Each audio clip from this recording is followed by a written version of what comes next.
Hello friends. NCERT series में आप सभी लोगों का स्वागत है। आज हम क्लास 6 साइंस की एनसीईआरटी पढ़ेंगे और इसमें हम इम्पोर्टेंट चीज़ें देखते हुए चलेंगे, क्योंकि पूरी एनसीईआरटी पढ़ना ज़रूरी नहीं है। जहाँ जहाँ से क्वेश्चन पूछे जाते हैं किसी भी गवर्नमेंट एग्जाम में, वही चीज़ें हम देखते हुए चलेंगे। और 6 क्लास के लिए तो इम्पोर्टेंट है ही है।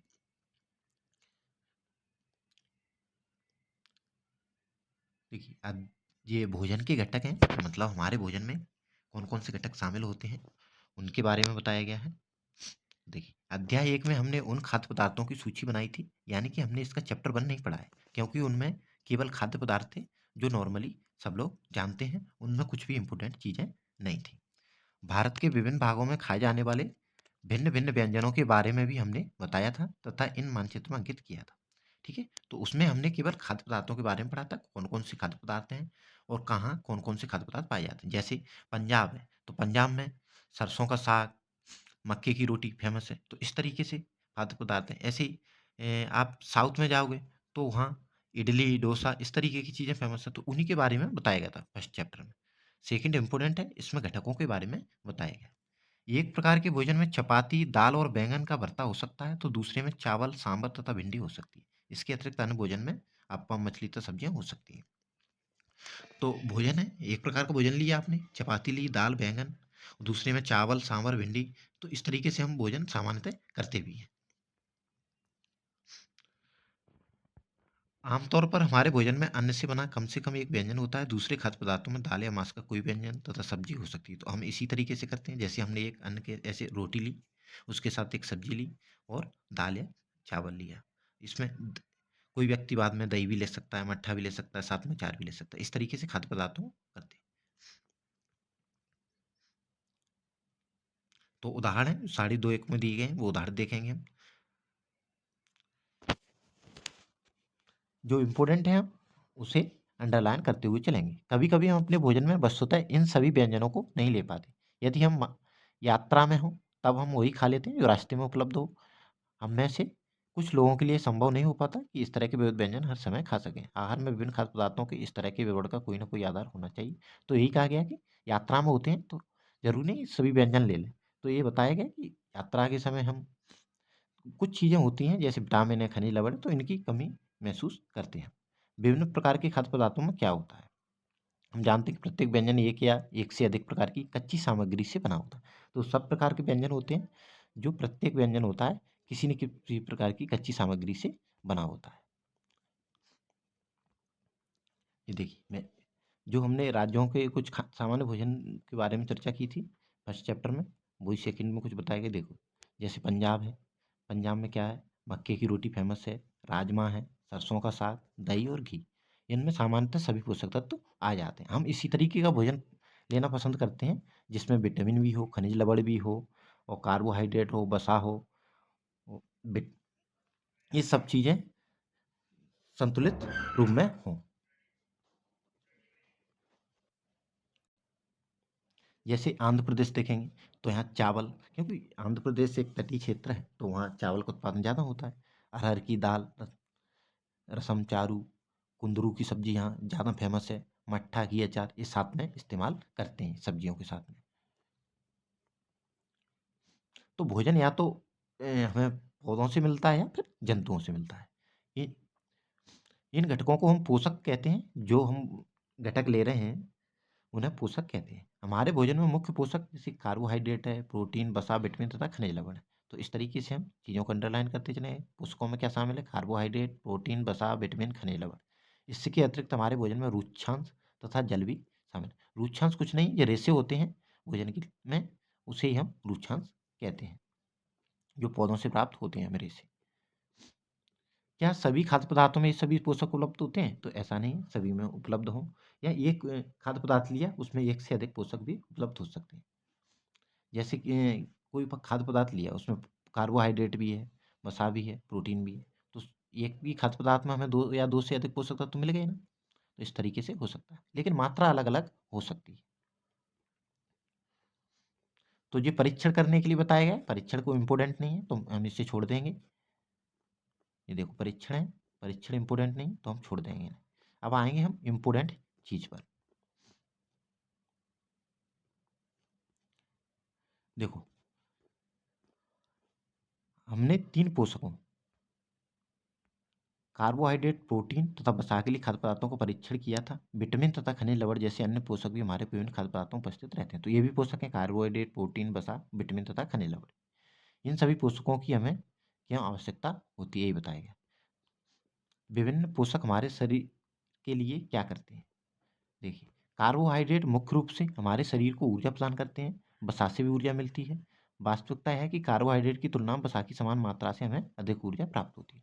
तो इसका मतलब ये है, यदि आप 1 ग्राम वसा युक्त भोजन करते हैं और 1 ग्राम कार्बोहाइड्रेट युक्त भोजन करते हैं, तो 1 ग्राम वसा युक्त भोजन में अधिक ऊर्जा मिलेगी।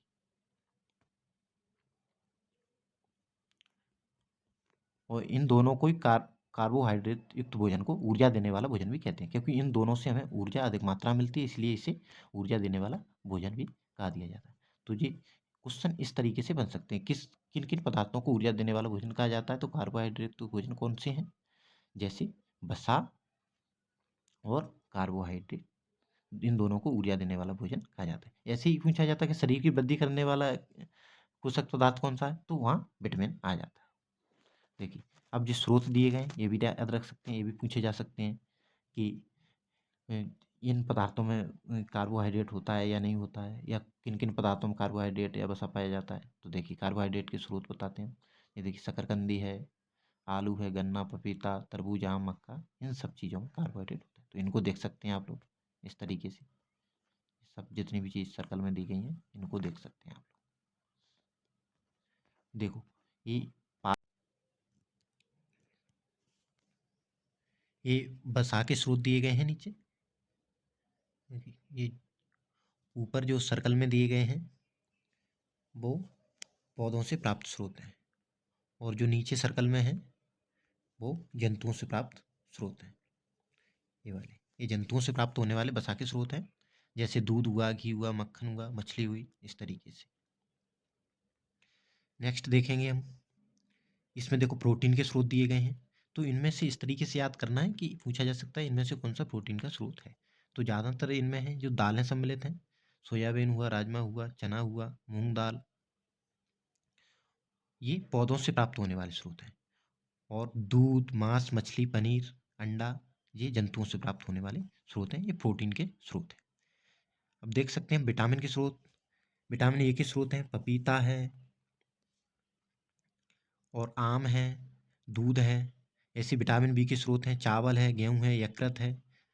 विटामिन सी के स्रोत हैं, इनमें विटामिन सी के जो स्रोत हैं उनमें ज़्यादातर खट्टे फल होंगे, जैसे नींबू है, आंवला है, संतरा है, इस तरीके के चीज़ें होंगी। विटामिन डी के कुछ स्रोत हैं, इनमें मछली है, अंडा है, यकृत है, दूध है, मक्खन है। तो दूध, घी, मक्खन, इनसे ज़्यादातर विटामिन मिलती हैं हमें।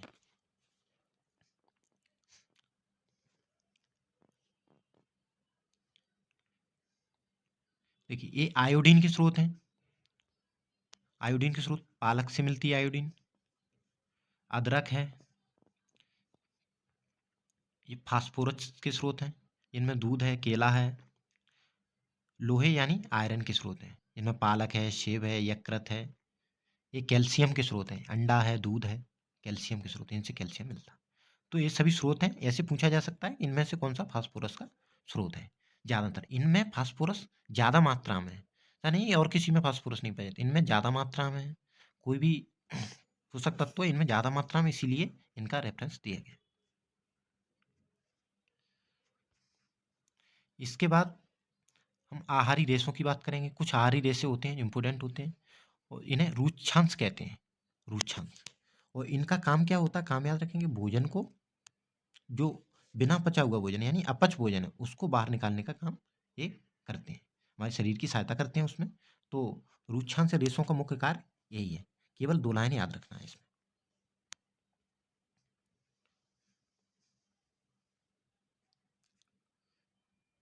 अब बात आती है संतुलित आहार की। तो संतुलित आहार का मतलब होता है जिसमें हमारा कार्बोहाइड्रेट, विटामिन, वसा, सब चीज़ें सम्मिलित हों, तो उसे संतुलित आहार हम कहेंगे। देखो, अधिक वसा का सेवन करने से मोटापे का समस्या होती है। अभावजन्य रोग हैं, यानी कि इन पोषक तत्वों के अभाव में कौन कौन से रोग हो जाते हैं।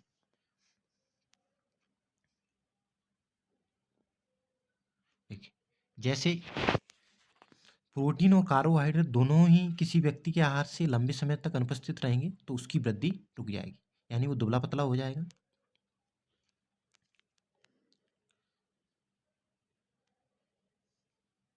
ये कुछ विटामिन दिए गए हैं, उनके अब उनसे होने वाले जो रोग हैं उनकी कमी से वो दिए हैं और लक्षण बताए गए हैं, तो ये याद रख सकते हैं। जैसे विटामिन ए है तो इसका ना इससे क्षीणता दृष्टिहीनता होती है।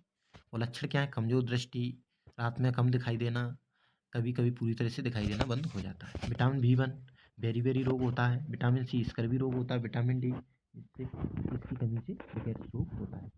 और कैल्शियम से क्या होता है? अस्थियां और दंत से, यानी कि हड्डियां कमजोर पड़ जाती हैं और कैल्शियम की कमी होगी और दांत जल्दी से गिरने लगते हैं।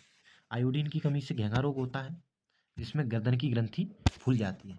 बच्चों में मानसिक विकलांगता भी इसकी कमी से होती है। और लोहे की कमी से रक्तता यानी एनीमिया होता है। तो इनकी जो पोषक तत्व हैं इनकी कमी होगी तो कई प्रकार के रोग दिखाई पड़ते हैं। यही इम्पोर्टेंट है इस चैप्टर में। ओके, इसी तरीके से हम सीरीज को आगे बढ़ाते चलेंगे। आप लोगों को चैनल को सब्सक्राइब कर लेना है और वीडियो को लाइक और शेयर भी करना है।